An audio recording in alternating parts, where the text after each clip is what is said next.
Let's talk about zone of tolerance.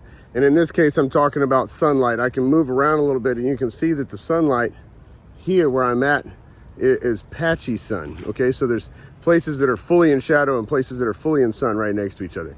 And that's what I want to show you. So this right here is a privet hedge. It's an invasive exotic species from China, but it is shade tolerant, right? So you see this is fairly shady here. Now, if you go right here to where there's a patch of sunlight, in the patch of sunlight, you have sweet gum, liquid umbar striaciflua.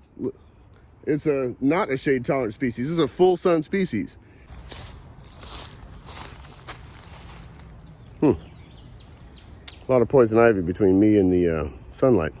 Case in point, I am under the shade of a huge pine tree. Pine trees are not shade tolerant, and these American hollies are. These two American hollies right here are shade tolerant. And look how dark it is where they're growing, right? But way up where the pine tree is, the crown of the pine tree is, then that's in full sun. So I'm gonna get out here to a path where we can see the top of that pine tree.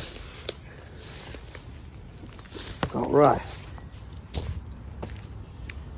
Maybe you can see the top of it up there, way up there. Tolerance can get us into trouble, okay? Specifically when it comes to the invasive exotic species that I've showed you there, like privet hedge, and there's a bunch in here. The zone of tolerance really is the crux of the issue. So some species can tolerate more shade than everything else around there, and consequently they slowly take over. Some species can handle more direct sun and less water and more UV radiation than others, and they start to outcompete the natives. Or like for instance in fish may be able to withstand a lower oxygen level, and therefore they almost never die out.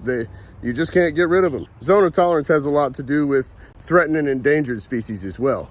Sometimes species end up on the threatened and endangered species list because their habitat has left their zone of tolerance or leaves their zone of tolerance sometimes. For instance, like trout and salmon, they can't handle muddy or turbid water. They can't handle low oxygen. They can't handle warm water. All those things get past their zone of tolerance pretty quickly, and the species starts to suffer. Zone of tolerance has to do with invasive exotic species taking over because they're more tolerant. It has to do with threatened and endangered species not being tolerant enough. And it also has to do with the biodiversity that we find in forests. The structural layering of the ecosystem all has to do with tolerance, zone of tolerance. The major differences between this place and the chaparral is the extreme biodiversity, of course, and I'm going to point that out to you in a minute. Let's just start here. It looks like we got American elm. This is Ilex vomitoria, which is Yopon holly, and it looks like this is Japanese honeysuckle right there. Of course, we got the big giant pines. There's a slippery elm back there. This is Siberian elm, it looks like. There's poison ivy, privet hedge.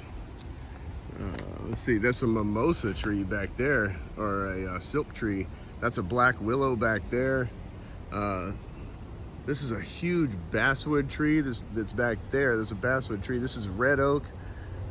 This is another sweet gum tree right here. Stand of sweet gums. Huge oak tree that you can see in the sun there. Look at all the life.